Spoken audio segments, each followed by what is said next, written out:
अस्सलामुअलैकुम। मोहम्मद अज़हर सिद्दीक अपने प्रोग्राम न्यास व्यूज़ के साथ हाजिर खिदमत है। हर रोज़ नई डेवलपमेंट आती हैं, लेकिन जो बातें मैं आपके साथ कर चुका हूँ वो सच साबित हो रही हैं। मैंने बड़ी क्लैरिटी के साथ कह दिया था कि ये नवाज़ शरीफ और मरीम नवाज़ ख़ानदान का एक एजेंडा है अदलिया को मिलाइन करने की, अदलिया को बदनाम करने की एक घिनौनी साजिश है। उसमें कई डेवलपमेंट हो गई हैं और याद रखिएगा, आपने कुछ चीज़ें ज़रा समझनी हैं।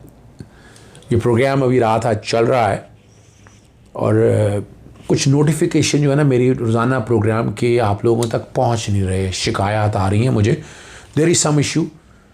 और मैं जो कि वजह ये है, शिकायत आई हैं तो इसलिए बता रहा हूँ कि बेल आइकॉन क्लिक करके दोबारा यानी वापस लेके फिर दोबारा क्लिक करेंगे ताकि ऑल नोटिफिकेशन आप तक आ सके।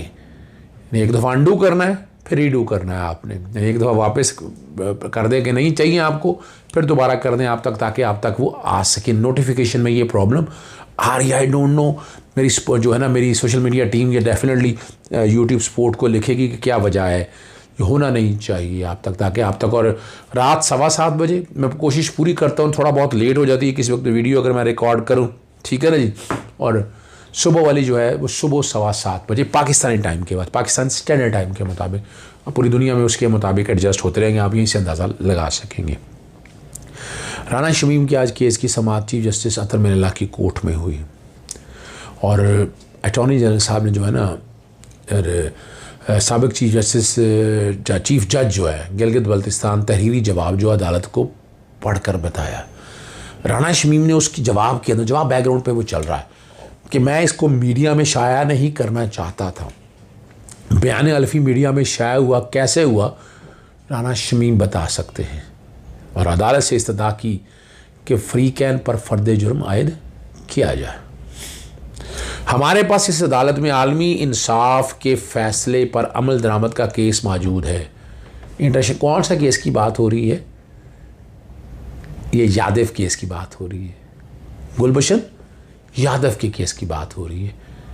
जो इंटरनेशनल कोर्ट ऑफ जस्टिस ने कहा राइट फ्रॉम आपने रिव्यू कंसिडरेशन के हवाले से राइट टू फेयर ट्रायल के कॉन्टेक्स्ट में देना, तो ये उसकी बात। अभी तक किसी ने आपको बात नहीं कि मैं ये क्लियर कर रहा हूँ कि ये किस केस के हवाले से अदालत बात कर रही है। और अदालत की तरफ से रिमार्क्स थे, राना शमीम कहते हैं कि बयानी हल्फी को नोटरी पब्लिक ने मंजर आम पर लेकर आया।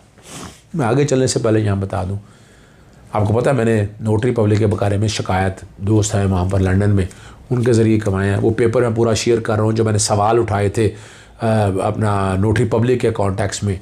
तो एक शक्ल में तो आपके सामने मैंने पूछा था, वो नोटरी पब्लिक को आप सामने आके वजाहत देनी पड़ेगी वरना उसके लिए बड़े मसाइल हो सकते हैं। चार्ल्स गुथरी की बात हो रही है, उसकी तस्वीर भी चल रही होगी बैकग्राउंड के ऊपर। और वो जो सवाल ख़ास तौर पर रखे थे एक पेज के कॉन्टेक्स्ट में, मुख्तलिफ यानी जो उसके रेगुलेटर हैं उनको भिजवाया, वो भी मैं बैकग्राउंड पे चला रहा हूँ और वो मैं सवाल उठा चुका हूँ। यानी यादार आज बात करी ना, मैं तो पहले आ चुका, मेरा प्रोग्राम आपने प्रोग्राम देख लिया, बेसिकली बैकग्राउंड पे वो चला रहा हूँ। और यहाँ बड़ी सिंपल सी बात है, क्या हम अटॉर्नी जनरल से मुआवज लेकर नोटरी पब्लिक को नोटिस करें? ये अदालत के रिमार्क्स हैं। क्या साफत में आपके एडमिनिस्ट्रेशन ऑफ जस्टिस में मुदाखलत करेंगे? ये अदालत के रिमार्क्स है। ऐसा नहीं होता कोई 3 साल बाद जिंदा हो और आकर अदलिया पर कोई भी बात कर दे। ये बड़ा रेलेवेंट सवाल है और ये बड़ी मुसीबत है उनके लिए, और ये बात हक़ाइक़ की है। यानी ये अदलिया की आज़ादी और अदलिया की देखिए तौक़ीर का मसला है। अगर आप समझते हैं कि आपकी खबर ठीक है, आपने अच्छा किया, तो मुझे बैनुल अक़वामी कानून से समझाएं। ये वो आ गया बैनुल अक़वामी कवानीन। क्या पूरी दुनिया में ऐसा होता है? तो यहाँ ये फंस जाएंगे। मैं आपको पहले वक्त से पहले बता दूँ, it's a time to regulate the media, कि मीडिया को रेगुलेट करने का वक्त आ चुका है, ठीक है जी।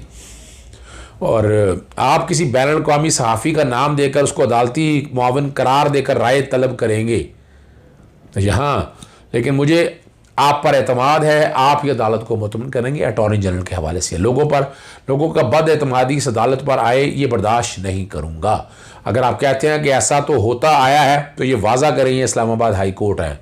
मुझे कानून से बताने, तारीख से बताएं, इस्लामाबाद हाई कोर्ट के जजेस का बताइए। वो डेटे जो मैं आपके सामने पहले क्लियर कर चुका हूँ, मैं फिर आगे बताता हूँ यहाँ इस्लामाबाद, ये इस्लामाबाद हाई कोर्ट और यहाँ मेरा मेरा एहतसाब मेरा होगा, सबकी जिम्मेदारी है, कोई जज मेरा स्टेक होल्डर नहीं, मुझ समेत तमाम जजेस एहतसाब के लिए तैयार हैं। और अदालत से अटॉर्नी जनरल ने इस्तदा की कि फ़र्द जुर्म आयद कीजिए। मैं बता चुका हूँ, डेट मैं आपको बता चुका था पहले भी, 7 जुलाई 2018 जब एवन फील्ड का फ़ैसला आया। उस शॉर्ट सा मैं बैकग्राउंड पे वो चला रहा हूँ आपके सामने। और इस्लामाबाद हाई और इलेक्शन हुए थे 24 जुलाई या 25 जुलाई 2018 को। 17 जुलाई को जनाब जस्टिस साकिब निसार साहब गिलगित बल्तिस्तान गए थे।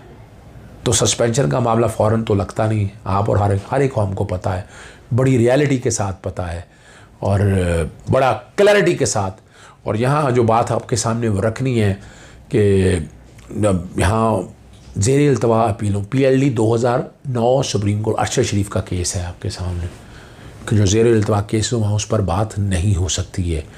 और डॉक्यूमेंट लीक होने पर ये मैं आपके सामने बता चुका हूँ, नोटरी पब्लिक के ख़िलाफ़ इंक्वायरी हो सकती है।